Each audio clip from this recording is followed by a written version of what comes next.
Perfect. How's everybody doing? Good, good. All right. I'm going to do this a little bit more like a guest lecture since it's so intimate. But the first thing, thank you and welcome. When I saw about the opportunity to speak at this, was pretty passionate about it. Interesting fun fact, used to work with Lisa Llewellyn at Uniworld Group. That was my first multicultural agency. Then worked with Andy at Prime Access, my second multicultural agency. But over the course of my career, I think I've worked on, with those collective agencies and a few others, AstraZeneca, Merck, Pfizer, BMS. I mean, pretty much all the big boys in the drug business, as well as some of the other healthcare companies like Kaiser. And it's amazing the amount of things that were fundamentally still missed, even in the multicultural narrative, because it just simply wasn't part of the RFP or the scope of work. So a lot of what I'm going to take you through now is really getting and going backwards and getting to the beginning of why we are where we are. And I think it's important to take that context forward. So, title of the presentation is Healthcare's Kairos Moment. It's pretty fitting if you know what the word Kairos means, but I'll tell you in a second. But the inequalities for communities of color in healthcare are very real, but they're very rooted. But I think people misunderstand them, so they can appreciate them and pull that forward into the narrative of what we do in the marketplace. So, Kairos, Greek word for right time, season. I mean, the healthcare system is broken enough, and particularly for communities of color, there's probably not a better right season or better timely opportunity to really right the ship. But when you look at the stat, and I'll just kind of read it, 80% of the health outcome is determined by what is called social determinants of health. Okay? This has nothing to do with drug marketing. This includes factors like access to nutritious food, transportation, can you get to a doctor, income levels, as it pertains to level of fluency, air pollution, social support, and other socioeconomic variables. You don't see anything related to the intelligence of a human being and their ability to take care of themselves. Much of the impact is sheerly environmental. You're almost born into the disparity. And then that almost ends up being the kiss of death for you as you move forward through the days of your lives. This is the statement that is being missed by almost everyone in the business. It's bigger than pushing a $10 pill. Again, you have to get to the root of why it is what it is. And I like some of the things that Diane echoed about partnering with the communities who care and the institutions who do, because they understand this inherently. But all these corporations based in these, metropolis of big cities have no idea in terms of where this starts. So let's get into it. So now it's a pandemic, a silent one. The fact that communities of colors don't trust, don't believe, they know the machine is rigged, the circumstances are stacked against them, and they know that marketers just don't get it. So let me play this clip really quickly. When you demean someone and you interfere with, and you lower their presumed status as far as their very primordial circuit is concerned, you alter the system that regulates their emotions, and they hate that. People hate that more than anything, and it's an unbelievably archaic circuit. When you think about communities of color, they're all communities that have been demeaned as lower status. Diane hit the nail on the head and says, we don't believe it would be worth doing this clinical trial investment because they're deemed lower status. And there's probably no community hate that's worse than the black community. We hate it. We are highly intelligent, very creative. Many of the things that we have built in this country have been based on friction, literally workarounds. I mean, we are in the embodiment of DIY. It's why there's so many inventions in this country invented by black Americans that no one ever talks about. But they were based on friction, not just ingenuity. So when you start to think about what goes on systemically, it's this notion that communities of colors are just not intelligent enough. They're not worth it. And that's probably the biggest folly in all marketing. It doesn't matter if it's drug marketing, it doesn't matter if it's healthcare marketing. You could go on and on and on. This notion of deeming of low status is probably what pisses off the community more so than any other single ideal. The second statement by Jordan Peterson, very smart, renowned clinical psychologist, is there's more information contained in our behavior that we can articulate. And I'll pay a nod to the women in the room. How many times you've seen your spouse or husband or whatever do something and they can't tell you why, but you already know. It's very much the same notion.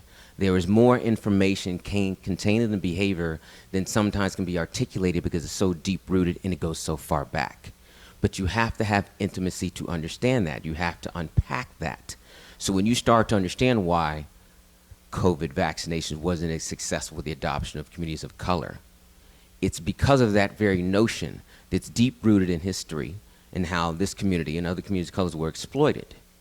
You know, when you start to go back and look at some of the old HIV and AIDS research, you start to understand who was some of the test beds for this. And look, this stuff is documented not by people of color. So it's not like it's our history. This is the history we've uncovered. There's essentially a reason. But I think the machine thinks it's so powerful that it could essentially overcome it. And what it found out is that the machine got broken because the connectedness of the communities, these communities of color, the word of mouth and the power of it.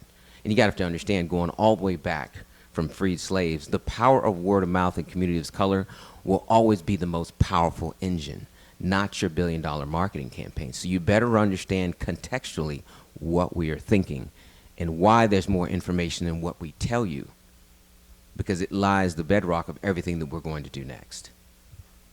So, too much profit in the problem, that's what I always say. If a problem continues to persist, making too much money off it. So, I mean, look, the headlines are there. They're all over the place. I mean, it's, as they say, this is well documented. I mean, we've got books we can read on it. It's just not well solved. But it is highly well documented. And how much more documentation is going to be needed before someone says, okay, let's just fix this. So this is one of the things that's so interesting. There's so many articles, there's so much research, so much detail, there's so much backstory. And we're still just running marketing messages. Hey, if you feel like this, talk to a doctor, buy a $10 pill.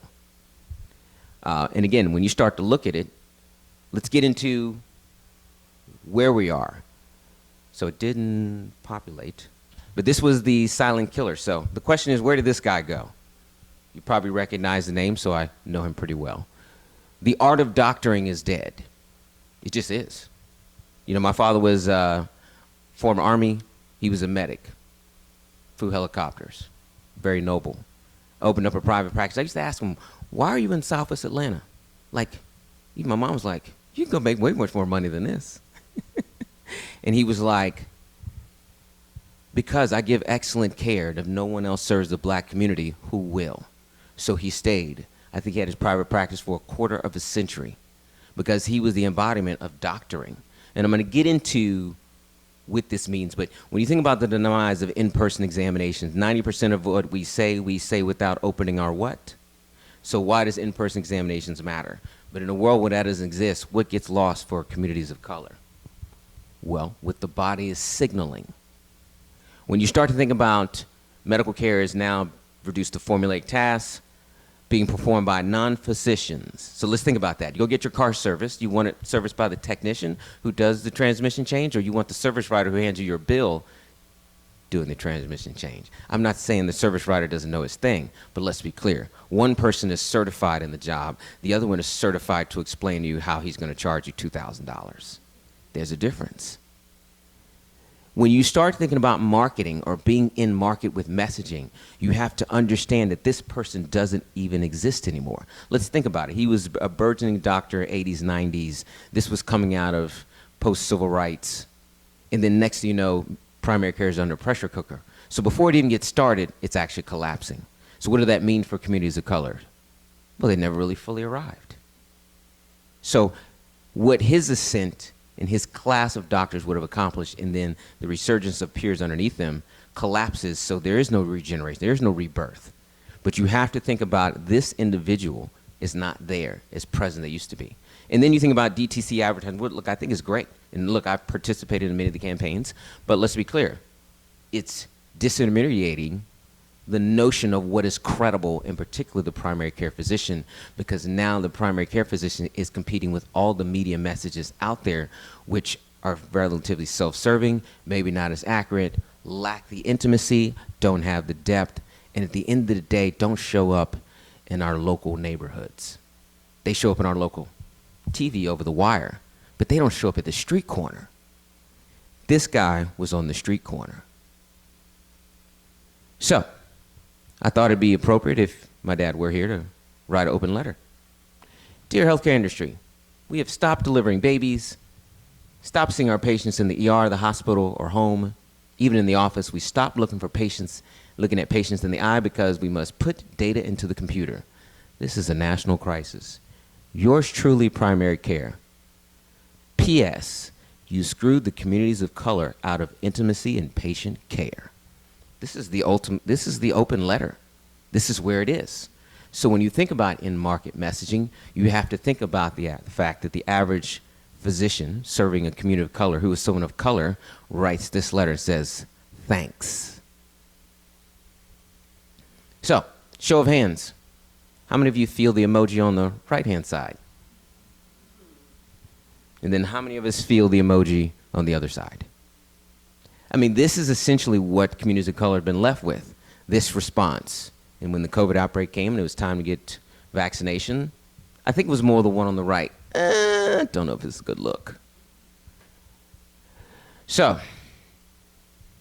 this is a kind of quiet conversation I had on High Point's campus. I was doing a college tour and found this iconic woman, so we sat down and we had a rather quiet chat.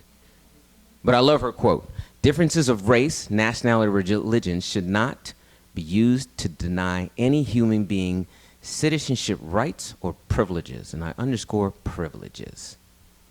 When you think about the notion of the healthcare system, this is exactly what it has done. I'm not sure what Rose would say today, but I took solace in understanding what she represented it so long ago and how far we have still not come. So, marketing's playbook, it's broken. I mean, and these are all the quotes, there's so many of them, but if you look at it, the disparities rack up to a whopping almost $100 billion in medical care costs based on the disparities. $100 billion, just based on the notion that disparities exist. $42 billion in loss in productivity, and then the economic losses in just premature death. I mean, it's a staggering number. I mean, it's basically a whole economy that exists around just the notion of disparities in healthcare. So, Gary Vee, I don't know if you're familiar with Gary Vayner, pretty iconic individual, and if you're following any form of media, he said that people are the greatest brand machines. And this is sort of how COVID rewrote the rules. I mean, I hope this plays loud enough. Let's see if my voice will amplify. But this was based on a podcast I did on the future of health related to, that's going to be driven more by peer-to-peer because, if anyone, the black community proved that during the COVID outbreak. When I think about the future of health, I look at how COVID sort of deconstructed the power structure of information, from taking it away from news media, taking away from big pharma healthcare companies, because certain communities, in particular communities of colors, did not respond. They're like, we understand this is a machine and a business. We don't necessarily trust how we think it's rigged. And people defected like, hey, I'm not getting a shot, I'm not getting a booster, we don't know about this stuff, hadn't been tested. And it was one of those instances where word of mouth really reigned supreme. Everyone asked, you got it, how did you feel? How does it been? Do you feel safer? It was all about consumer to consumer, peer-to-peer sort of sentiment as it pertains to efficacy of the product. Like, does it work? How does it allow you to move about? How does it sort of reactivate your level of mobility versus feeling like you were previously constrained? You're no longer the guise of a media machine, whether it's coming off Fox News, CBS, ABC, or even CNN, who is look, I'm obviously within proximity of John Hopkins, which is a thought leader. Fauci is 20 minutes away. So you would think I'm in this bubble where there's a lot of intelligence, and it has everything to do with why people in the DMV were more compliant, probably than most areas in the country, or at least the Mid-Atlantic region. But what it proved is that the future of healthcare won't be dictated by the institutions. It's really going to be dictated by people. So to me, in particular for CBD, THC, just the cannabis movement, there's an opportunity to harness a consumer movement that says, look, regulatory sort of be damned. Big pharma and their agenda and lobbying and controlling and putting us all on pills sort of be damned. We're going to actually figure this out by being highly networked individuals now to overly socialize the benefits of different forms of variants of this, of CBD or, cannabis, how it's going to refer to in terms of a treatment center. That's what it is. It's almost like your own personal. So I want to play that clip because that was one of the things that I had focused on, just as a conversation, when you start to look at the power that the institutions lost, in particular the communities of color, and definitely the black community, because of the historical reference, they just didn't understand how deep-rooted this was, that there was not going to be some mass adoption of some rushed vaccination. Just wasn't going to happen. Didn't have a shot. When you look at it, as the U.S. pop penetration was 60% vaccinated, relatively speaking. Don't quote me because I'm not sure if that's crept up to 65, maybe 70. But I mean, these are the things, the dynamics that pertain to how community colors feel, that has everything to do with their unwillingness to be moved. And this is one of those things where I say the notion of being deemed lower status meant that they were simply going to adopt because they were told to. But again, it's the most highly networked community on the planet. I mean, how else do we migrate from the south to the north, almost literally in silence, in the darkness? I mean, to figure out, is a vaccination working, and call some friends because we're still connected to family that's in the Midwest, even though we're in the South or in California or in New York. You know, and that's the thing that marketing has to understand in the healthcare space, is that people are going to be the brand machines. That's just how it's always been. That's how it's always going to be. But I think COVID probably accelerated that for communities of color based upon the fact that we're better off just being left to our own devices, at least in the first run, and trusting what we know or the experience of what we're being told from other people like us versus what the machine is telling us we need to do. And I think that was probably one of the massive lessons that came to the fore in really understanding of what the new normal, what the next is essentially going to look like. Oops. Okay, it did work. So what's next? So we know that the meaning of healthcare is expanding. I mean, look, there's so many the titles that are popping up between grief counseling, between all the apps that have emerged, between everything that's burgeoning around mental health. And again, I think the biggest thing that we get to is what marketing lacks. And that's this notion of the behavioral aspect, the changing of not only how people think, but their willingness to do and take action. And what you find is a lot of the messaging is, hey, we offer these services. Come subscribe to us or get a payment plan. Or, hey, if you think you're feeling this, talk to your doctor and then get this pill. Like, that's not enough. It takes a lot more than that. So when we start to get into what this means, so this was Matt Hempstead's quote from Springwise, and Springwise chronicles a lot of innovations, in particular in health. And he says, look, humanity is a unique connection of individuals who represent a complex mixture of medical realities. Yet traditional medicine is based on law of averages. Communities of color are not your law of averages. How many of you are familiar with the term total market? You ever heard that before? So yeah, it's a nifty term. It sucks. As someone who's African American, I'm nobody's total market. The reality of it is, every business on the planet is in the segmentation business. You just happen to have a national footprint.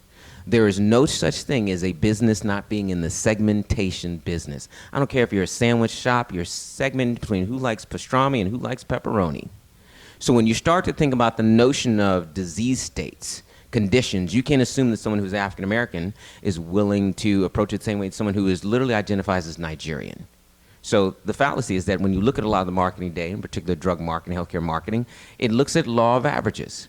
The whole expectation on COVID vaccination was law of averages, not the fact that this country has, I don't know how many different 200 plus country combinations, ethnically speaking. When you look at how many people we've, can't even say imported, but have migrated and come into this country. I mean, that's the number of variations. That's the number of situationships between that and the healthcare community.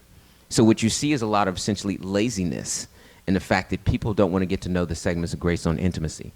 And then look, there are plenty of innovations, like look at the Startup Alike, uses machine learning to help people, to match people who have similar disease stage. You look at the Yucca app, same thing in terms of deciphering real-time analysis around healthy food. The problem is, how much of this faces the black community? Is this facing the black community in Baltimore, DC, Atlanta, Oakland? What about the Latino community in East LA? The problem is you have all these innovations, all these burgeoning things, and they don't face the communities at the segmentation level, at the neighborhood level. But all these communities of color are the ones building the culture in this country. And there are more. When you start to think about even the influx of Middle Eastern communities in this country, Arab communities. So this is essentially the problem. It's the lack of information is not pointing, or the the girth of information is not pointing the audiences so they can break them down and make decisions. They're put out into a mainstream, i.e. this notion of a total market philosophy, which doesn't work. So when we start getting back into, you know, where do we go from here? It's really getting into, again, this behavioral context that's lacking in all the marketing messaging. And is, look, you have to marry the notion of the behavioral with the physical. I mean, look, it's one thing to talk about disease state treatment or health condition or how you live your life or mental health, but you have to get into the action of how it's done.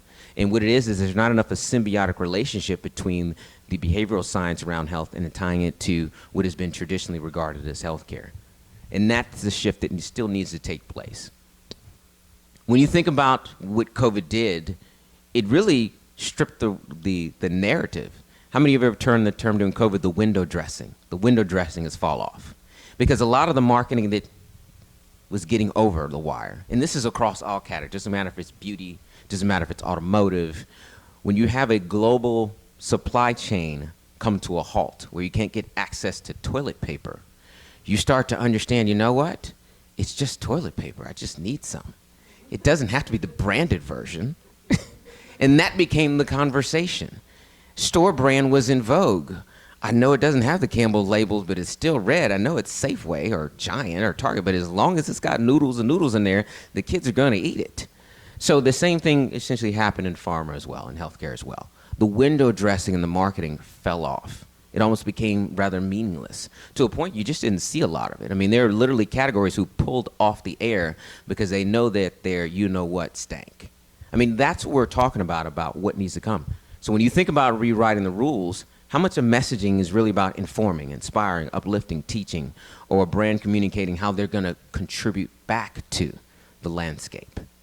So much more of it is a bit about this machine that's all so profit and outcomes driven. And the outcomes driven is P&L driven. The outcomes driven is lobbying driven. The outcomes is not community driven. So even the influencer world went through a scrubbing where this shameless, finally famous aesthetic wore off. And that was the lesson in everything, because influencer marketing is marketing by way of people. So if any category is marketing by way of human beings to other human beings, the lessons that the influencer business had to go through applied pretty much to every category. I just doubt they were paying attention. But remember, it's people. So if the people have to change their narrative as they are in front of all their followers, other people, then any billion-dollar company for which product and services is facilitated by people for people would essentially need to do the same thing. So when we get into what the next narrative would look like, and this is, she's a professor, I think it's Georgetown, Rita, and she came up with the notion of return to narrative narrative medicine. And look, it's basic. Communication, talking, journaling. Again, where it started. So when I go back to where did this guy go, being my father's a primary care physician, that's when medicine or doctoring was a conversation. You know, that's when it was face-to-face. That's when you can read body language. You can pick up how it's signaling, when you can understand the intimacy around the dynamics and why people make the decisions they do. And that's what it has to return to. And it has to return to that across the entire spectrum. It doesn't really matter. If you're in the healthcare spectrum or conversation in any way, it has to move back to an aspect of a narrative, because the communities have made it very clear. We're now going to be highly more networked than ever. We're going to talk to each other. We may not talk to you at all, because only the consumer gets to win. Everybody in this room can lose. Every drug company can lose. Every healthcare company can lose. Every healthcare agency can lose. Only the consumer gets to win. And the speed of the consumer and the speed of information is what we're essentially pursuing and chasing down. So thank you.